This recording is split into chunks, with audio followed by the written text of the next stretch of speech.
오늘 아모스 9장 1절에서 15절 말씀을 가지고 그 이름은 여호와 신이라 라는 제목으로 함께 말씀을 살펴보려고 합니다.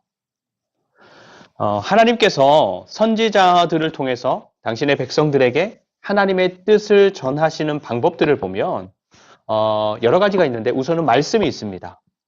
아모스야, 호세아야, 너는 아무개에게 가서 혹은 어디로 가서 이런 말들을 전해라.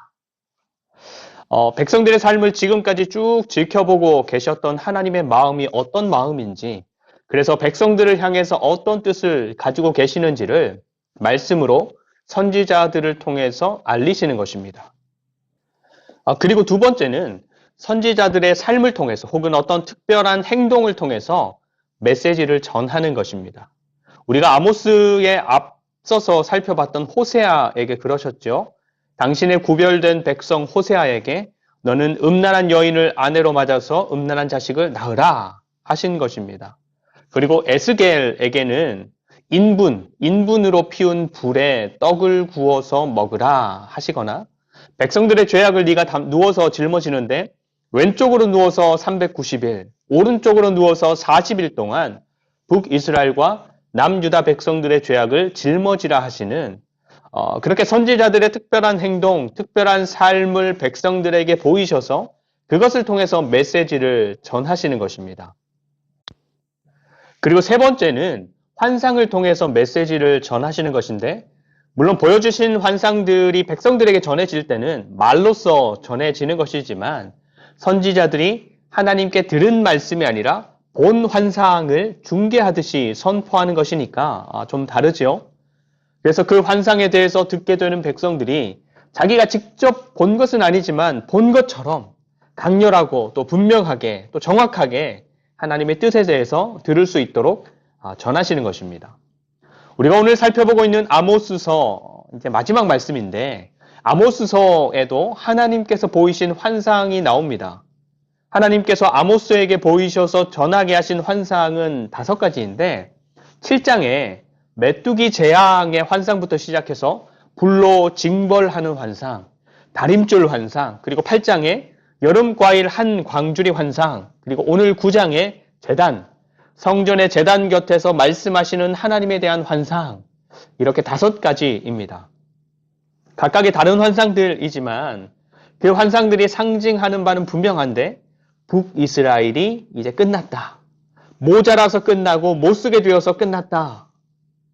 지금까지 지켜보시면서 인내하시고 또 그 심판을 돌이키기도 하셨지만 이제는 정말로 끝났다라는 것을 이런 환상들을 통해서 말씀하시는 것입니다.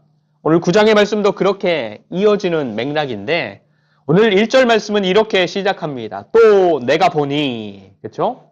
하나님께서 환상으로 보여주시는 모습이 이렇다라는 것이죠.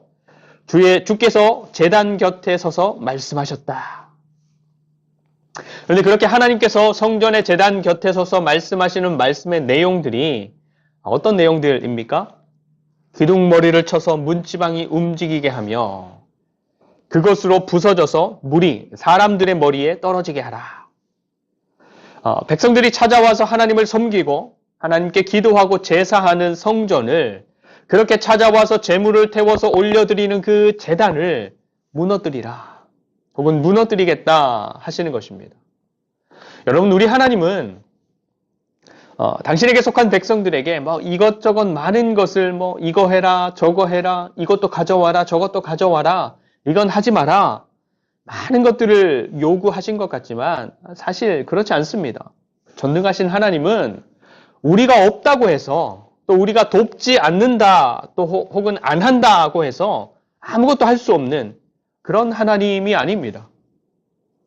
더불어서 존재하는 모든 것들의 주인 되시는 하나님은 우리가 뭔가를 드리지 않는다고 해서 부족하다, 그래서 힘들다, 가난해졌다, 이런 분도 아닙니다. 하나님께서 당신의 백성된 사람들에게 원하시는 것은 하나님을 향한 백성들의 진실한 사랑, 그것 한 가지인 것입니다.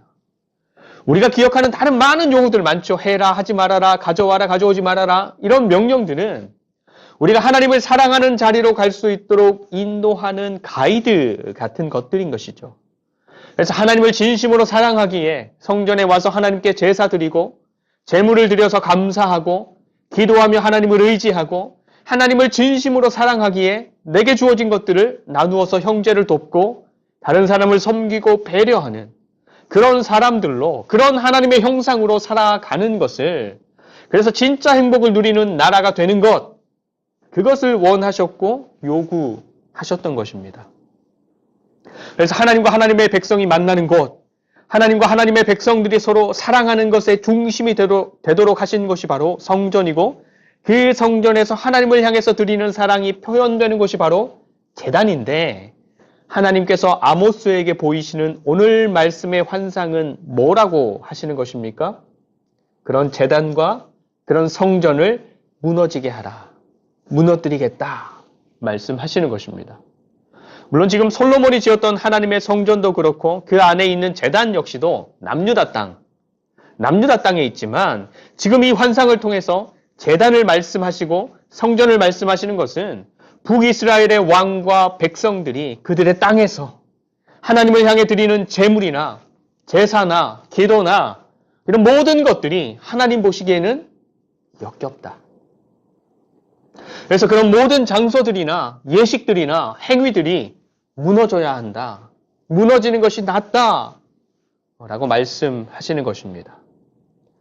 여러분 사랑하는 두 사람 사이에서 상대방이 하는 말이나 상대방이 주는 내가 좋아하는 선물들이나 상대방이 나를 위해서 하는 행동들이 역겹다라고 할 수 있을 때는 언제입니까?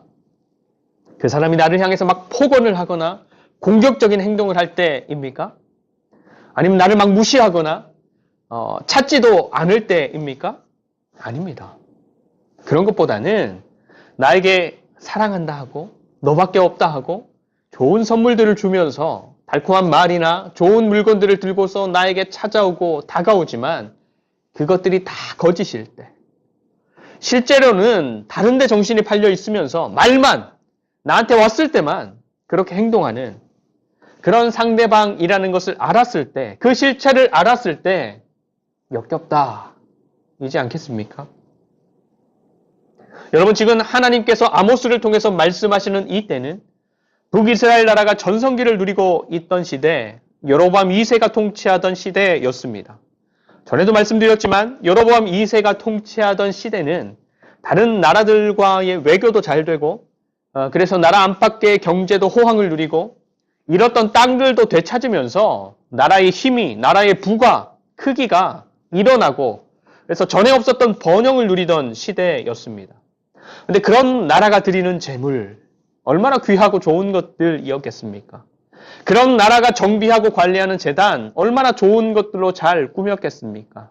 그런데 그 백성들의 삶과 그 백성들이 드리는 제사와 기도와 재물들을 지켜보시던 하나님께서는 기둥머리를 쳐서 문지방이 흔들리게 하고 부서지게 하고 그래서 그 모든 것들이 무너져서 백성들 머리에 떨어지게 하라 말씀하시는 것입니다. 너희들이 아무리 아름다운 노래를 부르고 아무리 값비싼 재물을 잡아들이고 아무리 호화롭고 성대한 절기를 치른다 할지라도 나는 싫다, 짜증난다, 역겹다, 나하고는 상관없는 것들이다. 그래서 그런 삶을 살아가고 그런 식으로 하나님을 섬기는 백성들을 그런 나라를 더 이상 하나님께 속한 나라로 하나님의 백성들로 용납하지 않겠다 하시는 것입니다. 그래서 하나님과 하나님의 백성이라는 이 관계를 그 관계의 언약을 파기하셔서 그들을 떠나시겠다. 그들에 대한 모든 은혜를 멈추시겠다 하시는 것이죠. 근데 그렇게 하나님께서 그 백성들과의 언약을 파기하셔서 이제는 그들의 하나님이 아니게 되고 그래서 그들에게 베푸시는 은혜까지 멈추시게 되면 어떻게 되는 것입니까? 심판. 어떤 심판입니까? 1절부터 4절까지의 말씀, 칼에 죽는 것이고 도망가지 못하는 상황, 피하지 못하는 재앙을 마주하게 되는 것이고 숨어도 숨을 수 없고 힘이 있는 누군가가 붙들어 갈지라도 지키거나 내어주지 않을 수 없는 절망, 그런 절망을 마주하게 되는 정말로 끔찍한 어두움이고 슬픔이고 저주이고 더 이상 돌이킬 수도 없는 끝을 마주하게 된다라는 것을 말씀하시는 것입니다. 근데 그렇게 하나하나의 말씀들을 하시면서 분명하게 강조하시는 게 있는데 그게 뭔가 하면 내 손이 내가 그렇게 하겠다 말씀하시는 것입니다. 너희들이 약해서 다른 나라에게 잡아먹히는 게 아니라고 하시는 것입니다. 너희들이 외교적인 선택을 잘못해서 망하는 게 아니라고 하시는 것입니다. 너희에게 더 강한 나라의 도움이 없어서 타이밍을 놓쳐서 돈이 없어서 힘이 부족해서 조금 더 노력하지 못해서 운이 없어서 그렇게 되는 게 아니라 여호와 하나님을 떠난 백성들에게 주어지는 심판이 바로 이런 것이다 라는 것을, 나를 떠난 백성들에게 주어지는 심판이 바로 이런 것이다 라는 것을 분명하게 강조해서 말씀하시는 것입니다. 그리고 5절부터의 말씀에도 보면 존재하는 모든 나라를 애통하게 하시고 낮아지게 하시고 세우시는 분은 여호와 하나님이시다. 또 이스라엘을 비롯한 나라들을 구원하시는 분도 하나님이시고 범죄한 백성들을 주목하시며 심판하여 지멸해서 멸하시는 분도 여호와 하나님이시다라는 것을 이스라엘뿐만 아니라 온 세상을 주목하시고 구원하시고 심판하시며 통치하시는 분이 여호와 하나님이라는 것을 분명하게 강조해서 말씀하시는 것입니다. 그런데 여러분, 모든 것이 잘 되고 막 좋고 호황을 누리는 지금 이 때에 하나님께서 아모스를 통해서 하시는 이런 말씀들, 이런 환상을 통해 하시는 심판의 말씀들이 그런 백성들에게 들리기나 하겠습니까? 나라가 망한다고? 지금 이렇게 좋은데? 우리가 죽을 거라고? 지금 우리 이렇게나 강한데? 주변의 나라들과도 너무너무 잘 지내는데? 슬픔, 절망을 마주하게 될 거라고? 나는 모든 게 너무너무 잘 되고 좋은데? 그 나라의 어떤 백성도, 어떤 정치인도, 어떤 제사장들도, 선지자들도 알아듣지 못하는 것입니다. 여러분, 아모스는 제사장도 아니고 선지자로 훈련이나 교육을 받은 사람도 아니고 선지자의 아들도 아닙니다. 아모스는 양떼를 돌보던 평범한 목자입니다. 뽕나무를 재배하던 농부입니다. 그리고 아모스는 북이스라엘 백성도 아닙니다. 남유다 땅에 드고아라는 마을, 베들레헴의 남동쪽에 있는 작은 마을에 살고 있었던 지극히 평범한 남유다 백성입니다. 그런데 하나님은 그런 저 멀리 남유다의 작은 마을에서 양을 치고 뽕나무를 재배하던 한 목자를, 지극히 평범한 삶을 살고 있었던 한 농부를 불러서 저 멀리 북이스라엘 땅, 그 어느 때보다도 호황을 누리고 잘되고 성공하고 있는 북이스라엘 땅으로 보내서 심판의 말씀을 전하게 하셨던 것입니다. 여러분, 그렇게 잘되고 있었던 나라, 번성하고 성공하고 그 어느 때보다 호황을 누리고 있었던 북이스라엘 땅에는 하나님의 그 가슴 절절한 안타까움과 찢어지는 마음을 알아줄 사람이 한 사람도, 그런 제사장이, 그런 선지자가 한 사람도 남아있지 않았기 때문이었던 것입니다. 여러분, 우리는 어떻습니까? 우리의 삶은 어떻습니까? 우리를 향한 하나님의 마음이 느껴지고 깨달아지고 우리의 삶을 향한 하나님의 뜻이 감지되고 감각되는 그런 우리이고 우리의 삶이 맞습니까?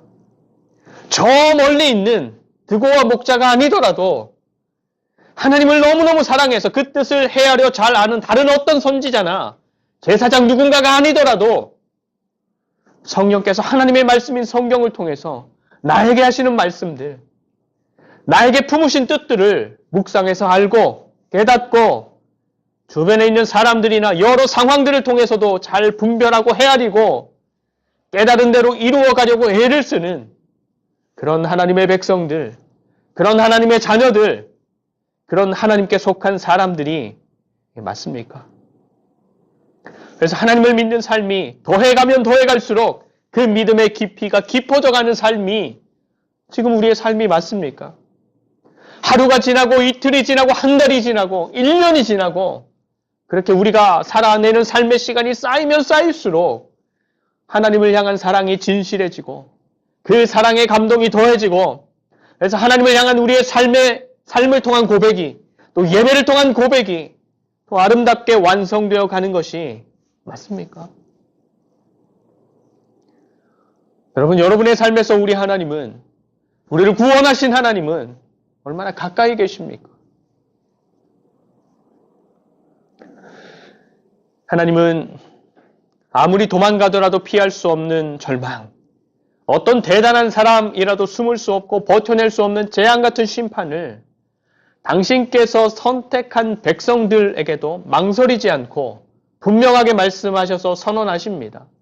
정의가 물같이 흐르고 공의가 마르지 않는 강같이 흐르는 사회, 그런 삶을 마땅하게 여기며 살아가는 백성들과 통치의 방향이 하나님께서 원하시고 하나님께서 일하시는 나라의 모습이었지만 북이스라엘은 잘되고 성공하고 부유해지고 일어서고 되찾고 더 넓어졌지만 다른 사람의 것을 빼앗아 자기 배를 불리고 거짓으로 이익을 취하고 힘있고 부유한 사람들은 더 많은 것을 가질 수 있고 또 누리지만 힘없는 사람들, 가난한 사람들은 설 자리마저 점점 더 잃어가는 삶을 뭐 어쩔 수 없다.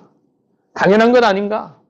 그렇게 여기는 나라였고 그런 통치였다라는 사실이 이미 그 나라의 백성들에게서 정의의 하나님, 공의의 하나님은 하나님의 백성이라고 불리고는 있었지만 그들의 삶에서 하나님은 이미 잊혀지고 버려진 하나님이었다라는 것을 그 나라의 상황과 분위기가 너무너무 분명하게 증명해주는 증거가 되었기 때문인 것입니다. 근데 여러분, 우리가 기억할 것은 그런 하나님이시기 때문에 그렇게 죄악을 용납하실 수 없고 자기만 좋으면 되는 백성들, 자기만 잘 살면 되는 백성들, 자기만 행복하면 되는 사람들로 이루어진 나라를 용납하실 수 없고 세상이 주는 즐거움과 유익함만을 쫓아가는 사람들을 용납하실 수 없는 하나님이셨고 더불어서 자기 힘으로는 절대로 하나님께서 원하시는 기준에 이룰 수 없고 그런 삶을 살아낼 수 없는 사람들이라는 것을 너무너무 분명하게 아시는 하나님이셨기 때문에 하나님은 완전한 심판을 지나서 완전한 회복을 사람들이 어떻게 하는지와 상관없이 하나님 편에서 그 완전한 회복을 그냥 약속해 주십니다. 그게 11절부터 15절 말씀인데요. 우리 같이 볼까요? 11절에서 15절 말씀.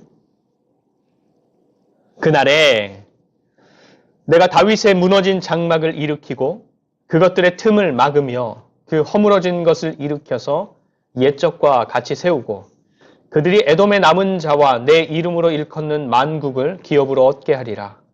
이 일을 행하시는 여호와의 말씀이니라. 여호와의 말씀이니라. 보라, 날이 이를지라. 그때 파종하는 자가 곡식 추수하는 자의 뒤를 이으며 포도를 밟는 자가 씨 뿌리는 자의 뒤를 이으며 산들은 단 포도주를 흘리며 작은 산들은 녹으리라.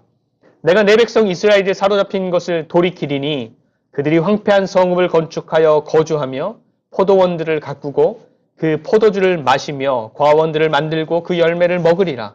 내가 그들을 그들의 땅에 심으리니 그들이 내가 준 땅에서 다시 뽑히지 아니하리라. 내 하나님 여호와의 말씀이니라. 아멘. 여러분, 법이 사람을 바꿀 수 있습니까? 법을 제정하고 그 법대로 사람들을 처벌해서 심판하는 것으로 그 사람을 바꿀 수 있습니까? 아니요, 바꿀 수 없습니다. 법과 법대로 심판하는 것은 사람들의 행동을 제약하는 힘이 있을 뿐인 것이지 그 사람 자체를 바꿀 수는 없는 것입니다. 그럼 사람을 바꿀 수 있는 진짜 힘은 무엇입니까? 우리 너무너무 잘 알잖아요. 뭐예요? 사랑. 변하지 않는 사랑. 다함이 없는 사랑. 무조건적인 사랑. 그 사랑이 사람의 중심에 와 닿을 때 그 사람은 사랑에 반응하게 되고 그 사랑을 향해서 움직이게 되고 점점 바뀌게 되는 것입니다. 오늘 아모스서 말씀을 보면 논리적인 비약이 있어요. 하나님께서 당신의 백성들을 당신의 기준에 비추어서 완전하게 심판하십니다. 그런데 11절부터 갑자기 그렇게 완벽하게 심판한 백성들을 다시 세우겠다. 그래서 다시는 뽑히지 않게 하겠다 말씀하십니다. 법대로 처벌한 나라를 그 법이 정한 기한이 지나서 다시 받아들이는 것은 할 수 있습니다. 그런데 다시는 뽑히지 않게 하겠다? 하나님이 가지고 계신 기준은 예나 지금이나 앞으로도 여전히 변함없을 텐데 법으로 또 심판으로는 절대로 바뀌지 않는 백성들을 다시는 뽑히지 않게 하겠다? 심판하지 않겠다? 이게 공의로운 하나님, 정의로운 하나님으로서 하실 수 있는 약속이 되겠습니까?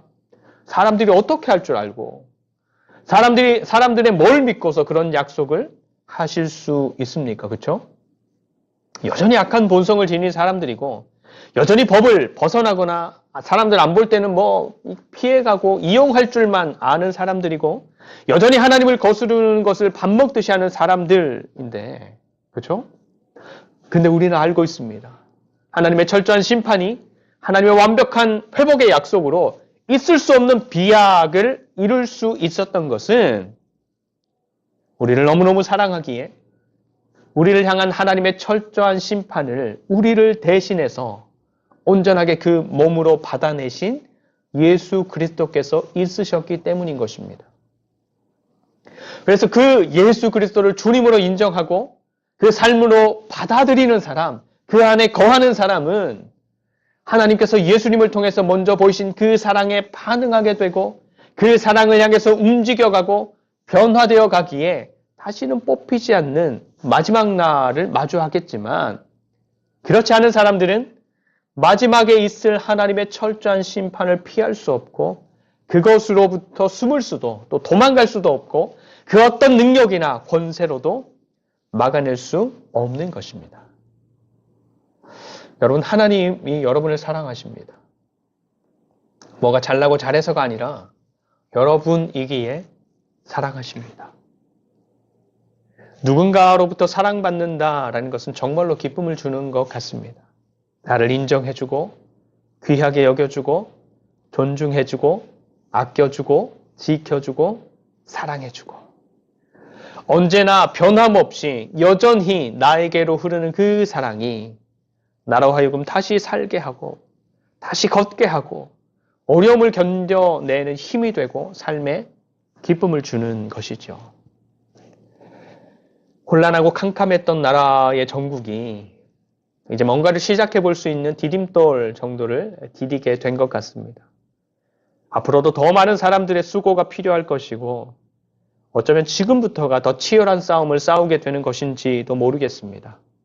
정의로운 수사가 필요한 곳곳을 향해서 진행되어야 할 것이고 그런 과정과 상황들에 대한 치우치지 않는 바른 정보들이 방송되어야 할 것이고 공의로운 판단이 이루어지고 그래서 책임을 져야 하는 사람들이 합당한 책임을 지도록 해야 할 것입니다. 그리고 나라를 사랑하고 국민들을 위해서 일할 일꾼들이 다시금 제대로 세워져서 그동안 무너진 것들을 바로 세우고 어긋난 곳들도 바로 잡고 상처난 곳들도 싸매어 치료하는 그래서 우리나라 대한민국이 다시 한번 힘차게 달려가는 나라로 일어서야 하는 것이죠. 그리고 무엇보다 온 국민들이 관심을 가지고 이런 상황들을 지켜보면서 의견을 전달하고 동시에 우리 그리스도인들은 이 모든 일들을 위해서 함께 기도하면서 하나님의 긍휼하심을 구하고 더불어 하나님께서 이 모든 과정들을 정의와 공의로 지켜주시기를 또 인도해 주시기를 붙잡아 주시기를 어느 때보다 더욱 힘써 기도해야 하는 것입니다. 오늘은 대림절 세 번째 주일입니다. 어둠을 뚫고 이 땅에 오신 예수님, 이 땅을 향한 하나님의 철저한 심판을 우리를 대신해서 그 온몸으로 받아내신 예수님, 그래서 그분을 믿는 자들에게 진정한 기쁨을 누리게 하시고 바랄 수 없는 중에도 소망을 주신 예수님, 그 예수님의 빛과 생명이 우리의 삶과 우리 나라 가운데 드리워진 어두움을 몰아내는 능력으로 역사하여 주시기를 축복합니다.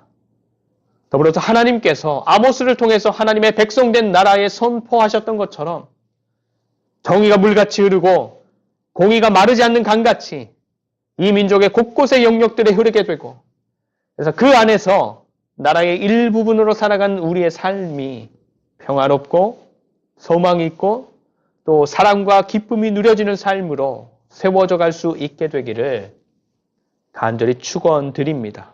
기도하겠습니다. 우리의 삶의 소망으로 평화로 또 기쁨으로 찾아오신 예수님을 기다립니다. 바랄 수 없는 중에도 바라게 하시고 없는 중에도 풍성함을 절망적인 상황에서도 기쁨을 누릴 수 있게 하시는 주님을 기다립니다. 우리의 삶의 곳곳에 또 이 나라의 거짓과 어두움 그리고 불의가 가득한 곳곳에 임하여 주셔서 숨겨지고 어긋난 것들을 밝히 드러내 고쳐주시고 더불어 상처나고 아픈 곳에 임하셔서 싸매어 주시고 치료해 주시는 은혜와 긍휼을 베풀어 주시옵소서. 날씨가 많이 추워졌습니다. 사회 곳곳에서 소외되고 외롭고 힘겨운 삶을 살아가고 있는 연약한 심령들을 보살펴 주시고 우리의 마음과 손길 또한 주변의 연약한 분들의 삶을 놓치지 않을 수 있도록 인도해 주시옵소서. 우리의 소망과 기쁨이 되시는 예수 그리스도의 이름으로 간절히 축복하며 기도드립니다. 아멘.